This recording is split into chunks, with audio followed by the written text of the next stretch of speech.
بسم اللہ الرحمن الرحیم۔ السلام علیکم ناظرین۔ حضرت سعید بن جبیر رضی اللہ تعالیٰ عنہ جو ایک تابع بزرگ تھے، ایک دن منبر پر بیٹھے ہوئے یہ الفاظ ادا کیے کہ حجاج ایک ظالم شخص ہے۔ ادھر جب حجاج کو پتہ چلا کہ آپ میرے بارے میں ایسا گمان کرتے ہیں تو آپ کو دربار میں بلا لیا اور پوچھا، کیا تم نے میرے بارے میں ایسی باتیں بولی ہیں؟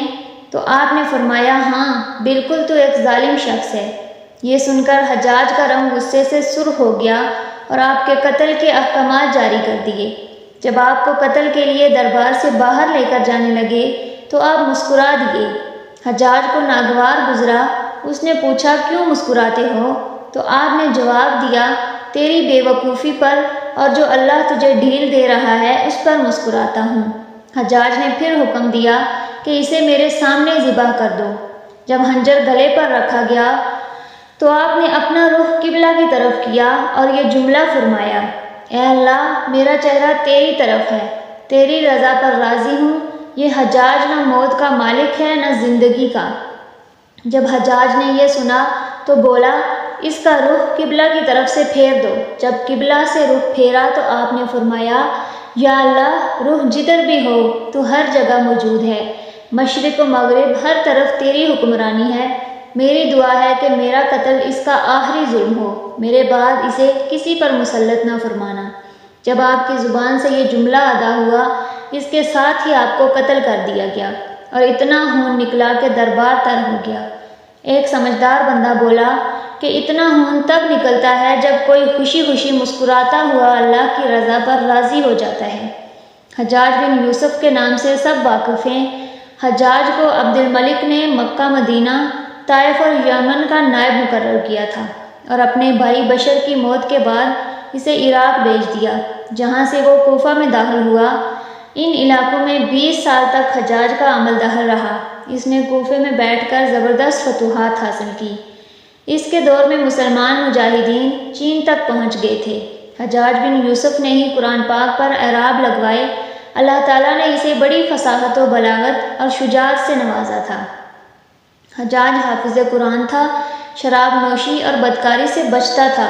وہ جہاد کا دھنی اور فتوحات کا حریص تھا، مگر اس کی تمام اچھائیوں پر اس کی ایک برائی نے پردہ ڈال دیا تھا، اور وہ برائی کیا تھی؟ ظلم۔ حجاج بہت ظالم تھا۔ اس نے اپنی زندگی میں ایک خوفناک درندے کا روپ دھار رکھا تھا۔ ایک طرف موسیٰ بن نصیر اور محمد بن قاسم کفار کی گردنیں اڑا رہے تھے اور دوسری طرف وہ خود اللہ کے بندوں، اولیاء اور علماء کے خون سے ہولی کھیل رہا تھا۔ حجاج نے 1,20,000 انسانوں کو قتل کیا ہے۔ اس کی جیل خانوں میں ایک ایک دن میں 80,000 ہزار قیدی ایک وقت میں ہوتے، جن میں سے 30,000 عورتیں تھیں۔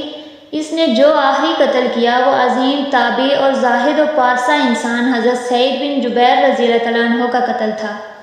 انہیں قتل کرنے کے بعد حجاج پر وحشت سوار ہو گئی تھی۔ وہ نفسیاتی مریض بن گیا تھا۔ حجاج جب بھی سوتا، حضرت سعید بن جبیر اس کے خواب میں آ کر اس کا دامن پکڑ کر کہتے کہ اے دشمن خدا، تو نے مجھے کیوں قتل کیا؟ میں نے تیرا کیا بگاڑا تھا؟ جواب میں حجاج کہتا کہ مجھے اور سعید کو کیا ہو گیا ہے؟ اس کے ساتھ حجاج کو بیماری لگ گئی، زمہیر کہا جاتا ہے۔ اس میں سخت سردی کلیجے سے اٹھ کر سارے جسم پر چھا جاتی ہے۔ وہ کانپتا تھا۔ آگ سے بھری انگیٹھیاں اس کے پاس لائی جاتی تھی اور اس قدر قریب رکھ دی جاتی تھی کہ اس کی کھال جل جاتی تھی، مگر اسے احساس نہیں ہوتا تھا۔ حکیموں کو دکھانے پر انہوں نے بتایا کہ پیٹ میں سرطان ہے۔ ایک طبیب نے گوشت کا ٹکڑا لیا اور اسے دھاگے کے ساتھ باندھ کر حجاج کے حلق میں اتار دیا۔ تھوڑی دیر بعد دھاگے کو کھینچا تو اس گوشت کے ٹکڑے کے ساتھ بہت عجیب نسل کے کیڑے چمٹے ہوئے تھے اور اتنی بدبو تھی جو پورے 1 مربع میل کے فاصلے پر پھیل گئی۔ درباری اٹھ کر بھاگ گئے۔ حکیم بھی بھاگنے لگا۔ حجاج بولا، تو کدھر جاتا ہے؟ علاج تو کر۔ حکیم بولا، تیری بیماری زمینی نہیں آسمانی ہے، اللہ سے پناہ مانگ۔ حجاج جب مادی تدبیروں سے مایوس ہو گیا تو اس نے حضرت حسن بصری رحمۃ اللہ علیہ کو بلوایا اور ان سے دعا کی درخواست کی۔ وہ حجاج کی حالت دیکھ کر رو پڑے اور فرمانے لگے، میں نے تجھے منع کیا تھا کہ نیک بندوں کے ساتھ چھیڑ چھاڑ نہ کرنا۔ ان پر ظلم نہ کرنا مگر تو باز نہ آیا۔ آج حجاج عبرت کا سبب بنا ہوا ہے۔ وہ اندر باہر سے جل رہا تھا، وہ اندر سے ٹوٹ پھوٹ چکا تھا۔ حضرت سعید بن جبیر رضی اللہ تعالیٰ عنہ کی وفات کے 40 دن بعد ہی حجاج کی بھی موت ہو گئی تھی۔ جب دیکھا کہ بچنے کا امکان نہیں تو قریبی عزیزوں کو بلایا جو بڑی کراہت کے ساتھ حجاج کے پاس آئے۔